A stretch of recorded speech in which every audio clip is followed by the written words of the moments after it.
ఈ ఎమ్మెల్సీ పదవికి రాజీనామా చేసిన కవిత తన రాజీనామా లేఖను కేసీఆర్ కు పంపారు.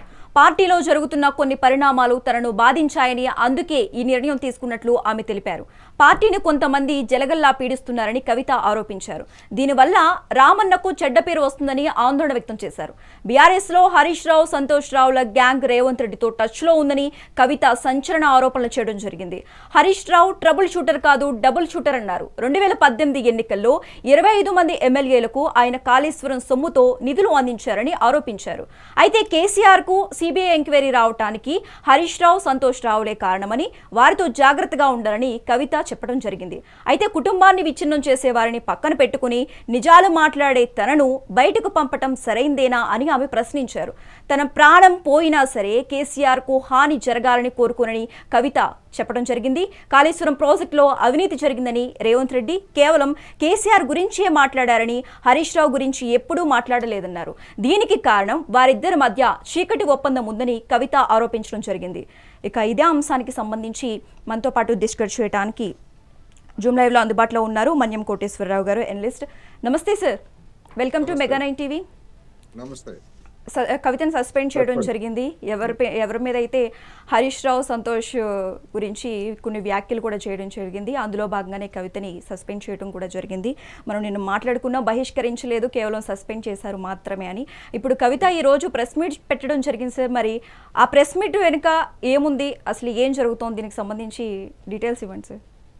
ఇంతకు ముందు చేసినటువంటి ఆరోపణలు లేదా విమర్శలు పేరేదైనా పెట్టుకోవచ్చు. వాటి కొనసాగింపుగానే ఇవాళ జరిగినటువంటి పరిణామం అనేది చెప్పొచ్చు. గతంలో కూడా ఆమె పార్టీకి నష్టదాయకమైనటువంటి పద్ధతుల్లో లేఖ రాయటం, లేదా ఆ లేఖ బహిరంగ పరచడం మీద ఆమె చేసినటువంటి వ్యాఖ్యలు, తర్వాత కేటీఆర్ మీద పరోక్షంగా చేసినటువంటి విమర్శలు కావచ్చు, లేదా మీడియా సంస్థలతో మాట్లాడినటువంటి విషయాలన్నీ కూడా వివాదాస్పదం అయినప్పటికీ బీఆర్ఎస్ పార్టీ దాన్ని సహించింది. ఎందుకంటే ఇంకా ఆమె మీద చర్య తీసుకుంటే అది నష్టదాయకం అనేటువంటి భావంతో ఉన్నారు. కానీ హరీష్ రావు మీద, అదేవిధంగా సంతోష్ రావు మీద చేసినటువంటి ఆరోపణలతోటి ఒక పీక్ స్థాయికి వెళ్ళిపోయింది కనుక సస్పెన్షన్ వేశారు. సస్పెన్షన్ అస్త్రం చేసిన తర్వాత దాని మీద ఆమె ఇవాళ మాట్లాడినటువంటి విషయాలు, మరికొన్ని విషయాలు లేదా మరికొన్ని కొత్త ఆరోపణలు కావచ్చు, లేదా మరికొన్ని అంశాలను ఆమె చెప్పారు.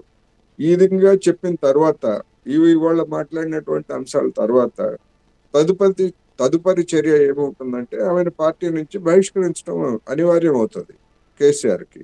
అందువలన ఆ పని కేసీఆర్కి ఎందుకు ఇవ్వాలి, పార్టీకి ఎందుకు ఇవ్వాలని చెప్పేసి ఆమె పార్టీ ప్రాథమిక సభ్యత్వానికి, ఎమ్మెల్సీ పదవికి కూడా రాజీనామా చేస్తున్నట్టు ప్రకటించారనేది మనకి స్పష్టంగా కనిపిస్తా ఉంది.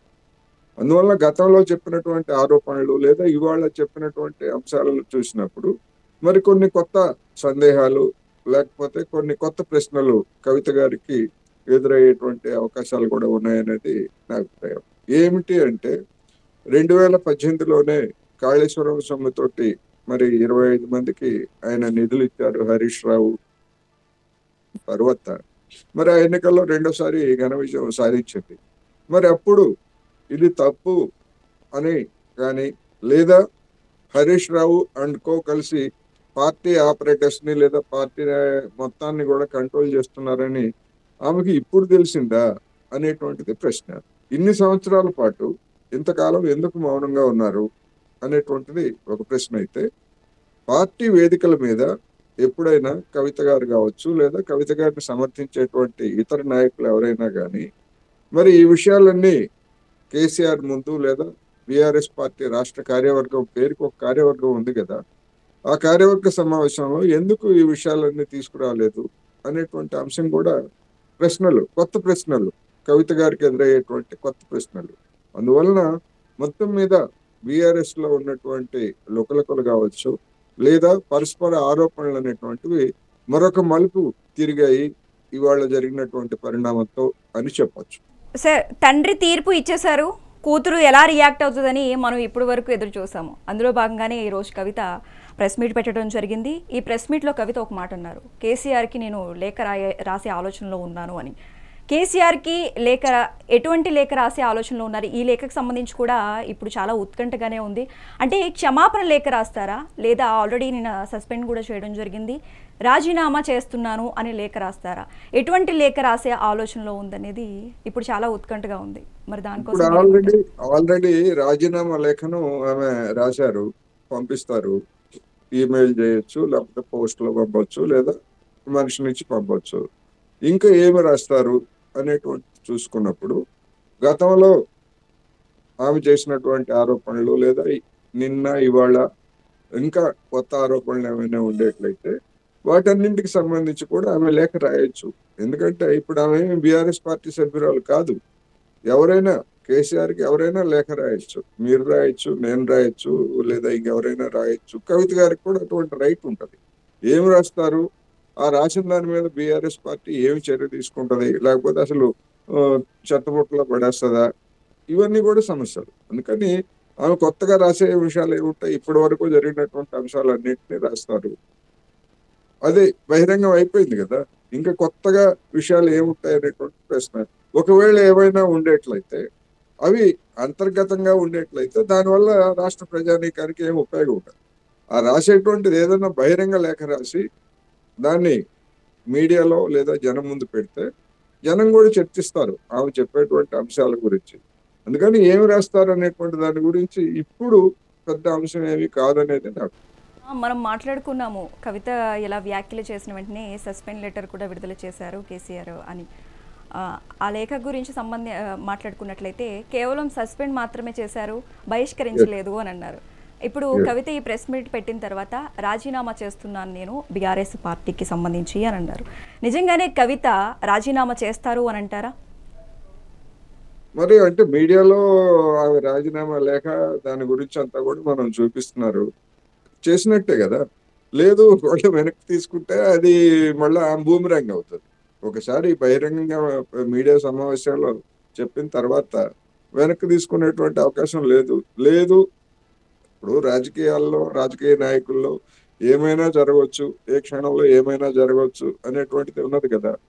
ఇప్పుడు బహిష్కరణ బదులు సస్పెన్షన్ చేయటమే ఒక దానికి ఆస్కారం ఇచ్చింది. ఎందుకు అంటే మళ్ళా ఈమెలో ఏదైనా పునరాలోచన కలిగి చేసినటువంటి తప్పిదాలని అంగీకరించి వివరణ ఇచ్చి కానీ, సంజాయిషి ఇచ్చి కానీ, లేకపోతే క్షమాపణ చెప్పి కానీ ఒకవేళ అటువంటి చర్యలకు పాల్పడితే తిరిగి ఫోల్డ్లోకి తీసుకోవడానికి వీలుగా సస్పెన్షన్ అనేటువంటిది చేశారు. కానీ దానిని ఎదుర్కోవడానికి ఇవాళ ఆమె సరికొత్త ఆరోపణలు కూడా కొన్ని చేశారు. దాంతో పాటు రాజీనామాను కూడా ప్రకటించారు. ఇంకా ఆ పార్టీలో మళ్ళా చేరొచ్చా లేదా అంటే మళ్ళా చేరొచ్చు. అనేక పార్టీలు చూస్తున్నాం. కాంగ్రెస్ కావచ్చు, లేదా బీఆర్ఎస్ కావచ్చు, బీజేపీ కావచ్చు. గతంలో పార్టీ నుంచి బయటకు వెళ్ళిపోయినటువంటి వాళ్ళు మళ్ళా ఏదో ఒక పేరుతోటి గర్వాపసి అంటున్నారు కదా. నా మాతృ సంస్థకు వచ్చాను, నా ఇంటికే వచ్చాను అని చెప్పేసి వాళ్ళ రాజీ పడితే కేసీఆర్ కవిత గారు రాజీ పడవచ్చు, లేదా కేటీఆర్ గారు రాజీ పడవచ్చు, లేదా హరీష్ రావు గారు కవిత గారు రాజీ పడవచ్చు. జరిగింది ఏదో జరిగిపోయింది, మనం బుర్ర చల్లుకున్నాం, అయిపోయింది, ఇక నుంచి అయినా జాగ్రత్తగా ఉందామని చెప్పి రాజీ పడితే మళ్ళా కూడా ఆమె రావడానికి అవకాశం ఉంటుంది. రాజకీయాల్లో ఏదైనా జరగవచ్చు. అందుకని ఇప్పటికైతే